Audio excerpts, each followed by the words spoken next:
بسم الله الرحمن الرحيم. الحمد لله رب العالمين، والصلاة والسلام على سيد المرسلين وعلى آله وصحبه وأزواجه وذرياته وأهل بيته أجمعين، أما بعد. فقد قال الله تبارك وتعالى في القرآن المجيد: هو الذي بعث في الأميين رسولا منهم يتلو عليهم آياته ويزكيهم ويعلمهم الكتاب والحكمة وإن كانوا من قبل لفي ضلال مبين. وقال في موضع آخر: لقد من الله على المؤمنين إذ بعث فيهم رسولا من أنفسهم يتلو عليهم آياته ويزكيهم ويعلمهم الكتاب والحكمة وإن كانوا من قبل لفي ضلال مبين. وقال النبي صلی اللہ علیہ وسلم: بعثت لأتمم مکارم الاخلاق، او کما قال علیہ الصلاۃ والتسلیم۔ معزز سامعین کرام، معزز ناظرین، السلام علیکم ورحمۃ اللہ وبرکاتہ۔ اللہ کا لاکھ لاکھ فضل و کرم ہے، احسان ہے کہ اللہ رب العزت نے ہم سب کو ایک بار پھر ماہ ربیع الاول، جس میں میرے آقا جناب محمد الرسول اللہ صلی اللہ علیہ وسلم کی آمد ہوئی ہے، ہم سب کو نصیب فرمایا۔ یہ المیہ رہا ہے کہ تاریخ میں، جہاں تک میرے علم میں ہے، یہ پہلی مرتبہ ہوا کہ تراویحیں گھر میں پڑھی گئیں، عید اور بقرعید کی نماز گھر میں ادا کی گئی، تمام تر مجالس، تمام تر جلسے جلوس آن لائن کیے گئے، مجمع، جلسے، اجتماعات پر پابندیاں رہیں، اور ہر مذہب کا، چاہے وہ کسی بھی مذہب کا ماننے والا ہو، ہر مذہب کے لیے ایک گائیڈ لائن جاری ہوئی۔ ظاہر ہے کہ اب یہ تمام چیزیں ہر مذہب کے ماننے والے نے اپنائیں، اور بحیثیت مسلمان چونکہ ہماری یہ ذمہ داری ہوتی ہے کہ ہم حکومت کی طرف سے جاری کردہ گائیڈ لائن، رول اور ریگولیشن، پروٹوکول کا پوری دیانتداری کے ساتھ، پوری ایمانداری کے ساتھ پالن کریں، اس کی اتباع کریں۔ حاضرین، اب یہ موقع ہم سب کے سامنے آیا ہے کہ ہم ماہ ربیع الاول کے مبارک مہینے میں ایک بار پھر جمع ہوئے ہیں، اور یہ نیوز 18 اردو کی یہ مہم ہے، اور اللہ ان کی مہم کو، ان کے اس نیک مقصد کو ان میں کامیابی عطا فرمائے۔ اس مبارک مہینے میں ہم سب کے آقا احمد مجتبیٰ محمد مصطفیٰ صلی اللہ علیہ وسلم کی آمد ہوتی ہے۔ اس دنیا پر احسان کرنے والا، اس دنیا کا محسن اعظم اللہ رب العزت کی جانب سے اس دنیا میں مبعوث کیا جاتا ہے، اور وہ انسانیت کو ایک نیا سبق دیتا ہے، انسانیت کو ایک نیا درس دیتا ہے۔ تو یہ ربیع الاول کا مہینہ ہمیں نہ صرف ایک مہینے کے طور پر اس کو یاد کیا جاتا ہے، بلکہ یہ ایک سبق کو یاد دلاتا ہے کہ میرے آقا جناب محمد الرسول اللہ صلی اللہ علیہ وسلم جب اس دنیا میں آئے ہیں، اور آپ کی آمد جب اس دنیا کے اندر ہوئی ہے، تو اس وقت کے کیا حالات تھے۔ تو آپ کو میں یاد دلاتا ہوں، حضرت جعفر طیار رضی اللہ تعالی عنہ جب حبشہ گئے ہیں اور نجاشی کے دربار میں آپ کھڑے ہوئے ہیں، اور آپ نے ان سے مدد کی طلب کی ہے، تو جو واقعہ وہ بیان کیا، جو الفاظ وہ بیان کیے، انہوں نے فرمایا: اے بادشاہ، ہم ایسی قوم تھے کہ جو ظلم و زیادتی کی عادی تھی، ہم مردار کھاتے تھے، ہم زنا میں مبتلا تھے، ہم لڑائیاں لڑتے تھے، ہم جھگڑے کرتے تھے، ہم فساد کرتے تھے، ہم لڑکیوں کو زندہ درگور کر دیتے تھے، بیٹیوں کو زندہ درگور کر دیتے تھے، اور ہمارے اندر کوئی اچھائی نہ تھی۔ معزز ناظرین، سامعین، آپ تصور کریں کہ ایک صحابی ہے جو ایمان لاتا ہے، اور وہ حبشہ جاتا ہے اور نجاشی کے سامنے اس واقعے کو بیان کرتا ہے، اور اس منظر کشی، اس دور کی منظر کشی کرتا ہے کہ یہ واقعہ، یہ ماحول، اس اعتبار سے ہم زندگی گزارتے تھے۔ پھر ہم میں ایک ایسا شخص آیا کہ جس نے ہمیں ایک اللہ کی دعوت دی، ہمیں سیدھے راستے کی طرف تلقین کی، ہمیں اچھائیوں کا حکم دیا، ہم سے زنا کو دور کیا، ہم سے قتل و غارت گری کو دور کیا، ہم میں مواخات، محبت، الفت پیدا کی۔ اور جب ہم نے یہ کام شروع کیا، ہم نے اللہ کی وحدانیت کا اقرار کیا، جب ہم نے اس نبی کی تعلیمات پر عمل کیا، تو پوری قوم، پورا ملک، پورا شہر ہمارا مخالف ہو گیا۔ ہماری قوم ہم پر زد و کوب کرنے لگی، اور پھر یہ ہوا کہ مجبوراً ہمیں اپنا ملک، اپنا شہر چھوڑ کر آپ کے پناہ میں آنا پڑا۔ اے بادشاہ، ہم آپ سے درخواست کرتے ہیں کہ آپ ہمیں یہاں رہنے کا ٹھکانہ فراہم کیجیے۔ میرے بھائیوں، بزرگوں، میری معزز اور پردہ نشین ماں اور بہنوں، یہ واقعہ آپ کو اس دور کی تاریخ بتاتا ہے کہ اس دور میں کیا تھا، اس دور میں کس طریقے کا ظلم تھا۔ کوئی وقات نہیں تھی، کوئی ہیومن رائٹ کمیشن نہیں تھا، کوئی حقوق کے علم بردار لوگ نہیں تھے۔ جس کو چاہتا طاقتور قتل کرتا، جس عورت کو چاہتا تھا اس کو کال کوٹری میں بند کر دیا جاتا، اور آپ دیکھیں گے پوری دنیا کے اندر یہ نظام قائم تھا۔ قرآن مجید میں اللہ نے بیان فرمایا، وَإِذَا بُشِّرَ أَحَدُهُمْ بِالْأُنْثَىٰ ظَلَّ وَجْهُهُ مُسْوَدًّا وَهُوَ كَظِيمٌ، کہ جب ان کا حال یہ تھا کہ جب انہیں کسی بچی کی خوشخبری دی جاتی، جب انہیں کسی بچی کی پیدائش کی خبر دی جاتی، تو ان کا چہرہ غصے سے سرخ ہو جاتا، لال ہو جاتا۔ ان کے اندر یہ کیفیت ہو جاتی کہ وہ ایک عار محسوس کرتے کہ صاحب، ہم سماج میں، ہم معاشرے میں، ہم سوسائٹی میں کیا منہ دکھائیں گے کہ ہمارے گھر میں بچی پیدا ہوئی۔ ہمارا اسٹینڈرڈ، ہمارا معیار، ہمارا ایک لیول جو معاشرے میں تھا وہ گھٹ جائے گا، کم ہو جائے گا، اور لوگ ہمیں تانا دیں گے کہ تم ایک بچی کے باپ ہو۔ تو پھر یہ ہوتا کہ اس بچی کو لے جایا جاتا، بے یار و مددگار وہ بچی صحرا میں اپنے والد کے ساتھ ہے، اس کو اس بات کا علم نہیں ہے کہ وہ ابھی چند لمحوں کے بعد، چند منٹوں کے بعد اس کو زمین میں زندہ درگور کر دیا جائے گا۔ ایسے وقت میں میرے آقا جناب محمد الرسول اللہ صلی اللہ علیہ وسلم کی آمد ہوتی، اسی لیے اس مہینے کو ربیع الاول کا مہینہ قرار دیا۔ یہ بہار جو دنیا میں آئی ہے، یہ سرچشمہ ہے، یہ صدقہ ہے میرے آقا جناب محمد الرسول اللہ صلی اللہ علیہ وسلم کی آمد کا۔ حدیث پاک کا مفہوم ہے کہ اللہ نے زمین پر نظر ڈالی تو اللہ تعالیٰ کو سوائے چند اہل کتاب کے جو پہلے کی کتابوں پر ایمان رکھتے تھے، سوائے چند لوگوں کے اور کسی کے دل پاک اور شفاف نظر نہیں ہے۔ اللہ تو رحیم ہے، کریم ہے، اپنے بندوں کو معاف کرنے والا ہے۔ اللہ تعالیٰ نے پھر ایک راستہ اختیار کیا، اور پھر اللہ تعالیٰ نے بندوں پر اور امت پر اور انسانوں پر رحم کیا، اور آخر میں ہم سب کے آقا جناب محمد الرسول اللہ صلی اللہ علیہ وسلم کو اس دنیا میں مبعوث فرمایا۔ اور جب آپ اس دنیا میں آئے تو آپ نے اپنی بعثت کا مقصد جو بیان فرمایا، جس کو قرآن مجید کے اندر اللہ رب العزت نے بیان فرمایا کہ ہم نے ان میں سے ایک رسول ان میں بھیجا ہے، جس کا کام کیا ہے؟ وہ دلوں کو صاف کرتا ہے، دلوں سے گندگی کو دور کرتا ہے۔ دل کے اندر جو کینہ، بغض، عداوت، حسد، نفرت، طغیانی پیدا ہو گئی ہے، اس دلوں کا تزکیہ کرتا ہے، دلوں کو صاف کرتا ہے۔ وَيُعَلِّمُهُمُ الْكِتَابَ وَالْحِكْمَةَ، اور کتاب کی اور حکمت کی تعلیم دیتا ہے۔ معزز ناظرین، آپ دیکھیں کہ کتاب کی اور حکمت کی تعلیم دی جا رہی ہے، دلوں کا تزکیہ کیا جا رہا، دلوں کی صفائی کی جا رہی ہے، اور یہ درس دیا جا رہا ہے کہ مرض کہاں پر ہے اور علاج کس چیز کا کرنا ہے۔ اسلام دو بازوؤں پر ٹکا ہوا ہے۔ ایک تو بازو اس کا عبادات ہے، آپ نماز پڑھیں، آپ روزہ رکھیں، آپ عقیدہ توحید کو اختیار کریں، اور دوسرا بازو اس کا اخلاقیات ہے۔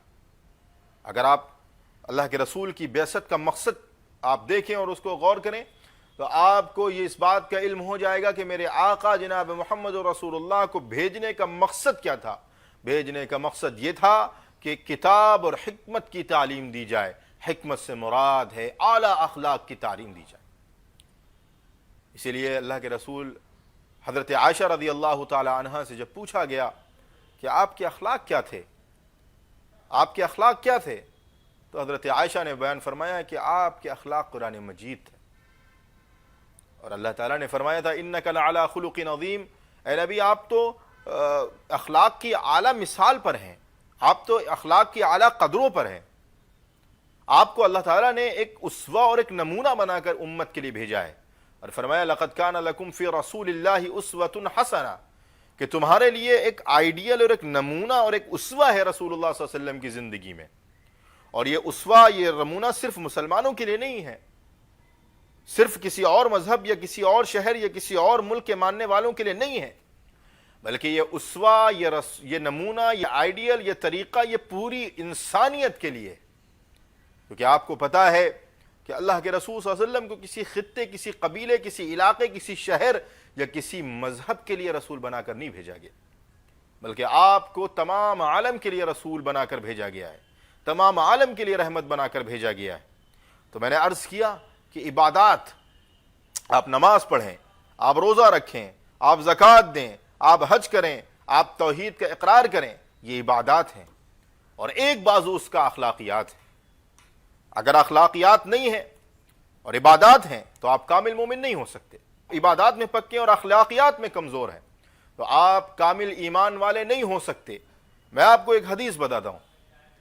اللہ کے رسول صلی اللہ علیہ وسلم پر وحی نازل ہوتی ہے. اس وحی کے اندر اللہ تبارک و تعالیٰ آپ سے کہتا ہے کہ اے نبی آپ پڑھیے. آپ پر کیفیت طاری ہوتی ہے. آپ گھر تشریف لاتے ہیں، حضرت خدیجہ سے پورا واقعہ بیان فرماتے ہیں اور فرماتے ہیں زملونی زملونی، مجھے کمبل اڑا دو، مجھے اپنی جان کا خطرہ ہے. تو میرے بھائیوں، میری پردہ نشین ماں اور بہنوں، آپ غور کریں، ایک بیوی اپنے شوہر کو، ایک نبی کی بیوی حضرت خدیجہ جو اپنے شوہر کو تسلی دیتی ہیں، وہ کن الفاظ سے تسلی دیتی ہیں. اللہ کے رسول صلی اللہ علیہ وسلم کو جو تسلی دی جاتی ہے وہ کن الفاظ سے دی جاتی ہے. اللہ کے رسول صلی اللہ علیہ وسلم کی جو ڈھارس بندھائی جاتی ہے وہ کن الفاظ سے بندھائی جاتی ہے. حضرت خدیجہ فرماتی ہیں کہ آپ غم نہ کریں، آپ فکر نہ کریں، آپ پریشان نہ ہوں، آپ بالکل گھبرانے کی ضرورت آپ کو نہیں ہے. اللہ آپ کو ضائع نہیں کرے گا، اللہ آپ کو رسوا نہیں کرے گا، اللہ آپ کو ضائع نہیں کرے گا. کیوں؟ اس لیے نہیں کرے گا کیونکہ آپ غریبوں کی مدد کرنے والے ہیں، آپ کمزوروں کا بوجھ اٹھانے والے ہیں، آپ ناتوانوں کی حمایت کرنے والے ہیں، آپ کمزوروں کا ساتھ دینے والے ہیں، آپ لوگوں کا بوجھ اٹھانے والے ہیں. یہ بات میرے آقا جناب محمد رسول اللہ صلی اللہ علیہ وسلم سے بیان فرمائی جا رہی ہے. آپ کے جو اوصاف بیان کیے جا رہے ہیں وہ یہ نہیں بیان کیے جا رہے ہیں کہ آپ غار حرا میں عبادت کرنے والے ہیں، آپ رات رات تہجد پڑھنے والے ہیں، آپ اتنے نوافل پڑھنے والے ہیں، آپ ایسے کام کرنے والے ہیں، بلکہ یہ کہا جا رہا ہے کہ آپ کا معاملہ تو یہ ہے کہ آپ غریبوں کی مدد کرنے والے ہیں، آپ مفلسوں کی حمایت کرنے والے ہیں، آپ ناتوانوں کی حمایت کرنے والے ہیں، آپ کمزوروں کا بوجھ اٹھانے والے ہیں. میرے بھائیوں، میرے بزرگوں، میری ماں اور بہنوں، ذرا غور کریں کہ اس امت کو کیا سبق دیا جا رہا ہے. اس امت کو یہ سبق دیا جا رہا ہے کہ اس امت میں جس نبی کو بھیجا ہے اس نبی کی بعثت کا مقصد تو یہ ہے کہ وہ لوگوں کے نفع میں، لوگوں کے فائدے کا، لوگوں کی بھلائی کا کام کرے. اور اس امت کو میرے آقا جناب محمد الرسول اللہ صلی اللہ علیہ وسلم نے یہ سبق دیا ہے کہ اس امت کی بعثت کا اور اس امت کے وجود کا اور اس امت کو اس دنیا میں سب سے آخری میں مبعوث کرنے کا مقصد ہی یہ ہے کہ اس امت کو انسانوں کی بھلائی اور کامیابی کے لیے نکالا گیا. آپ دیکھیں کہ اللہ کے رسول نے کیا فرمایا. آپ نے فرمایا، ایک صحابی نے پوچھا احب ان اکون خیر الناس، اے اللہ کے رسول میں سب سے بہتر انسان بننا چاہتا ہوں، میں سب سے اچھا انسان بننا چاہتا ہوں، میں سب سے بہتر انسان بننا چاہتا ہوں، میں کیا کروں. اللہ کے رسول نے ان سے یہ نہیں فرمایا کہ تم رات بھر نوافل پڑھو، یہ نہیں فرمایا کہ تم نمازوں میں اتنی رکعات ایکسٹرا کر کے پڑھ لو، یہ نہیں فرمایا کہ تم اتنے روزے کر لو، یہ نہیں فرمایا کہ تم اتنے حج اور نوافل کر لو، بلکہ فرمایا لوگوں کے لیے فائدہ مند بن جاؤ، لوگوں کے لیے نفع مند بن جاؤ، تم سب سے اچھے انسان بن جاؤ گے. یعنی اسلام کے اعتبار سے اور اللہ کے رسول کی تعلیمات کے اعتبار سے بہتر شخص وہ ہے جو لوگوں کے لیے نفع بخش ہو، لوگوں کے کام آتا. اگر آپ لوگوں کے کام نہیں آتے ہیں تو آپ ایک اچھے مومن، ایک اچھے ایمان والے، ایک اچھے اللہ کے رسول کے امتی نہیں بن سکتے۔ میرے آقا نے اپنی تمام تر تعلیمات میں اس بات کا ذکر کیا ہے کہ کہیں کتے کو پانی پلانے سے نجات کا ذریعہ ہوتا ہے، کہیں پیاسی بلی کو، بھوکی بلی کو کھانا کھلانے سے، کہیں کسی مخلوق کے ساتھ ہمدردی کرنے سے۔ اسی لیے اللہ کے رسول صلی اللہ علیہ وسلم نے ارشاد فرمایا تھا، الخلق عیال اللہ، یہ تمام مخلوق اللہ کا کنبہ ہے، اللہ کی فیملی ہے۔ اس میں مذہب کے نام پر تفریق نہیں ہے، مذہب کے نام پر کوئی باؤنڈیشن اور قید نہیں ہے کہ یہ مسلمان ہے تو اس کے ساتھ حسن سلوک کیا جائے، یہ مسلمان نہیں ہے تو اس کے ساتھ ظلم و زیادتی کی جائے، یہ مسلمان نہیں ہے تو اس کے ساتھ یہ فسادات اور یہ انتقامات لیے جائیں۔ بلکہ اللہ کے رسول صلی اللہ علیہ وسلم نے پوری امت کو یہ درس دیا اور سبق دیا ہے کہ اگر کوئی انسان قدرت کے باوجود، طاقت کے باوجود کسی کو درگزر کرتا ہے، کسی کو معاف کرتا ہے، کسی کے ساتھ صبر کا معاملہ کرتا ہے، تو ایمان کے اعتبار سے افضل مومن وہ ہے۔ ایک موقع پر ایک واقعہ یوں یاد آیا کہ حضرت ابو بکر رضی اللہ تعالی عنہ تشریف فرما ہے۔ ایک شخص آیا اور حضرت ابو بکر کو گالیاں دینے لگا۔ اللہ کے رسول سامنے بیٹھے ہیں، اللہ کے رسول مسکرا رہے ہیں، وہ گالیاں دے رہا ہے، اللہ کے رسول مسکرا رہے ہیں۔ جیسے ہی حضرت ابو بکر نے اس کے جواب میں کچھ کہا، اللہ کے رسول فوراً اٹھے اور چلے گئے۔ حضرت ابو بکر کو بڑی خلش ہوئی کہ یہ شخص اتنی دیر سے مجھے گالیاں دے رہا تھا، میں نے کچھ نہیں کہا، آپ بیٹھے ہوئے تھے، آپ اللہ کے رسول کے پاس گئے، اللہ کے رسول سے کہا، اللہ کے رسول یہ شخص اتنی دیر سے مجھے گالیاں دے رہا تھا اور آپ بیٹھے تھے، آپ مسکرا رہے تھے، جیسے میں نے اس کا جواب دیا آپ چلے گئے۔ اللہ کے رسول نے فرمایا کہ دیکھو ابو بکر، جب وہ تم کو گالیاں دے رہا تھا تو تمہارے ساتھ ایک فرشتہ تھا جو تمہاری جانب سے اس کو اس کے کیے ہوئے کام، اس کی برائیوں کا جواب دے رہا تھا۔ جیسے ہی تم نے اپنی زبان سے اس کو جواب دینے کی کوشش کی، وہ فرشتہ تمہارے ساتھ تھا، وہ اٹھ کر چلا گیا۔ میرے بھائیوں، بزرگوں، معزز ناظرین، یہ جو مہینہ میں نے آپ سے ذکر کیا، یہ مہینہ صرف اس لیے نہیں ہے کہ ہم چند کتابوں اور چند سیرت کے پہلوؤں اور چند سیرت کے نقوش کا آپ کے سامنے ذکر کر دیں، بلکہ یہ جو مقصد نبوت ہے، جو مقصد بعثت ہے، وہ کیا ہے کہ لقد من اللہ علی المؤمنین اذ بعث فیہم رسولا، کہ اللہ نے تم پر احسان کیا ہے کہ ایک نبی کو بھیج دیا۔ وہ نبی تمہیں کیا بتاتا ہے؟ وہ بتاتا ہے کہ تم حکمت کے ساتھ کام کرو۔ حکمت کیا ہے؟ اچھے اخلاق۔ اللہ کے رسول نے کیا فرمایا تھا؟ اکمل المؤمنین ایمانا احسنہم اخلاقا، تم میں کامل ایمان والا وہ ہے کہ جس کے اخلاق سب سے اچھے ہوں۔ تو میں نے کیا ذکر کیا آپ سے کہ اسلام کے دو بازو ہیں، عبادات کا ایک بازو اور ایک اخلاقیات کا بازو۔ آپ نے ایک بازو پکڑ لیا، آپ نمازیں پڑھ رہے ہیں، نوافل پڑھ رہے ہیں، زکوٰۃ دے رہے ہیں، حج کر رہے ہیں، صدقہ کر رہے ہیں، لیکن میرے بھائیوں آپ کے اخلاقیات درست نہیں، آپ کے اخلاقی معاملات درست نہیں۔ جب اخلاق درست نہیں ہوگا، اور میں آپ کو ایک بات اور عرض کر دوں کہ عبادات جو اسلام میں فرض کی گئی ہیں ان کا اصل مقصد یہی تھا کہ اس کے ذریعے سے اخلاق درست ہوں۔ میں نے آپ سے عرض کیا کہ جب اللہ کے رسول آئے ہیں، جو حضرت جعفر نے واقعہ بیان کیا کہ سب پر ظلم کیا جا رہا ہے، بچوں کو زندہ درگور کیا جا رہا ہے، عورتوں کو جلایا جا رہا ہے، عورتوں کو کال کوٹریوں میں بند کیا جا رہا، اور اس کے باوجود بھی ستم آرائی یہ کہ یورپ جو آج کے دور میں ویمن رائٹ کا بہت بڑا علمبردار ہے، اس کے یہاں حال یہ تھا کہ زندہ غلاموں کو اپنی محفلوں میں جلایا جاتا تھا۔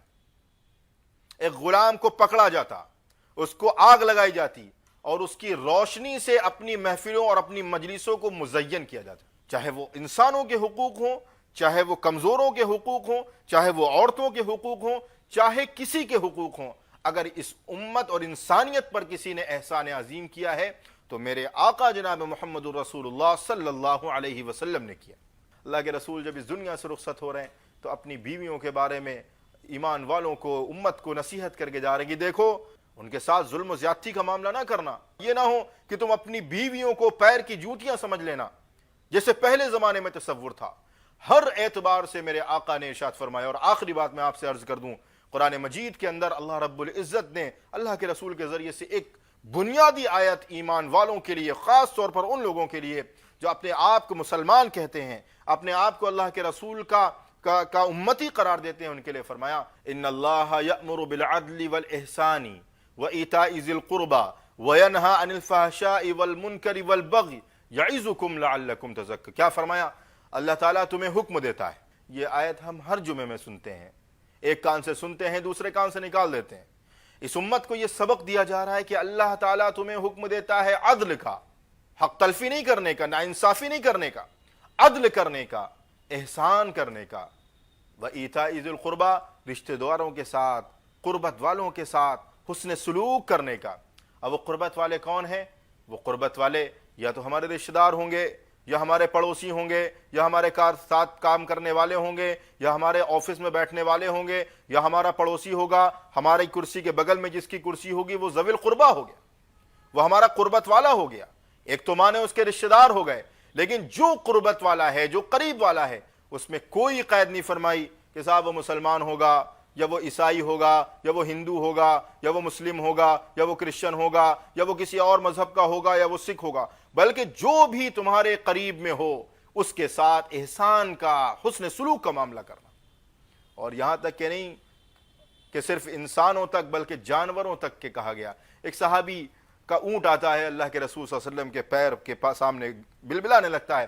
اللہ کے رسول فرماتے ہیں کہ دیکھو یہ اونٹ اپنے آقا کی شکایت کر رہا ہے۔ آپ ان صحابی کو بلاتے ہیں اور کہتے ہیں کہ کیا تم اس اونٹ سے اس کی وسعت اور اس کی طاقت سے زیادہ کام لیتے ہو؟ سنو، اس سے اس کی وسعت اور اس کی طاقت کے بقدر کام لیا کرو۔ تو یہ اونٹ اور یہ چرند اور یہ پرند، یہ تمام تر انسانوں کو، جانوروں کو، مخلوقات کو اگر کسی نے ان کا حق دلایا ہے تو یہ اللہ کے رسول صلی اللہ علیہ وسلم کی ذات گرامی ہے۔ اور میں نے فرمایا نا، ان اللہ یامر بالعدل والاحسان وایتاء ذی القربى، ذوی القربہ کے ساتھ حسن سلوک کرنے کا۔ اور پھر کیا فرمایا؟ وینہی عن الفحشاء والمنکر والبغی، اور تمہیں منع کیا ہے، تین چیزوں کا حکم دیا ہے۔ عدل کرنا، عدل کرنا، ایسا نہ ہو کہ ناانصافی کرنے لگو، ایسا نہ ہو کہ تم حد سے تجاوز کر جاؤ، ایسا نہ ہو کہ تم اپنے حدود کو تجاوز کر جاؤ اور غصے میں آ کر کسی کی حق تلفی کر دو، کسی کے خلاف کوئی کام کر دو۔ بلکہ قرآن میں اللہ نے فرمایا وَلَا يَجْرِمَنَّكُمْ شَنَآنُ قَوْمٍ عَلَىٰ أَلَّا تَعْدِلُوا، کسی قوم کی دشمنی تمہیں اس بات پر آمادہ نہ کرے کہ تم ناانصافی کرنے والے بن جاؤ۔ اس لیے میرے بھائیوں، بزرگوں، معزز ناظرین، سامعین، یہ بعثت کا مقصد جو تھا وہ یہی تھا کہ میرے آقا جناب محمد رسول اللہ کی جو تعلیمات ہیں، اللہ کے رسول نے کتنے صبر سے، تحمل سے کام لیا ہے کہ اللہ کے رسول نے پوری زندگی میں کبھی اپنے ذات کے لیے، اپنی ذات کے لیے کسی سے بدلہ نہیں لیا۔ یہ ایمان والوں کی صفت ہے۔ اعدت للمتقین الذین ينفقون فی السراء والضراء والکاظمین الغیظ والعافین عن الناس، جنت تیار کی گئی ہے ان متقیوں کے لیے کہ جو خوشی میں، غم میں اللہ کی رضا کے لیے خرچ کرتے ہیں، غصے کو پیتے ہیں، لوگوں کو معاف کرتے ہیں۔ یہ صفت ہے ایمان والوں کی۔ اور اگر ایمان والا ایسا نہیں ہے تو اس کو اپنی ذات میں غور کرنا چاہیے کہ اس کو غصہ کیوں آتا ہے، اس کو وہ معاف کیوں نہیں کرتا ہے، وہ حسن سلوک کیوں نہیں کرتا ہے۔ میرے بھائیوں، یہ پیغام ہے میرے آقا جناب محمد رسول اللہ صلی اللہ علیہ وسلم کی بعثت کا کہ عبادات پر تو ترجیح دی جائے، لیکن عبادات کے ساتھ ساتھ اخلاقیات پر ترجیح دینا ضروری ہے، حسن سلوک پر ترجیح دینا ضروری ہے۔ اور اگر ہم نے حسن سلوک پر ترجیح نہیں دی تو پھر ہماری عبادات بھی بیکار، ہمارے سارے اعمال بھی بیکار، اور ہم کامل مومن اس وقت ہو سکتے ہیں جب ہمارے اخلاق، ہمارا کردار، ہمارا معاملات اللہ کے رسول صلی اللہ علیہ وسلم کی تعلیمات کے مطابق ہو جائے۔ اللہ سے دعا ہے کہ اللہ تعالی ہم سب کو اس ماہ مبارک میں میرے آقا کی جو تعلیمات ہیں ان پر عمل پیرا ہونے کی توفیق عطا فرمائے۔ آمین یا رب العالمین، وآخر دعوانا ان الحمد للہ رب العالمین۔ یا رسول یا رسول یا رسول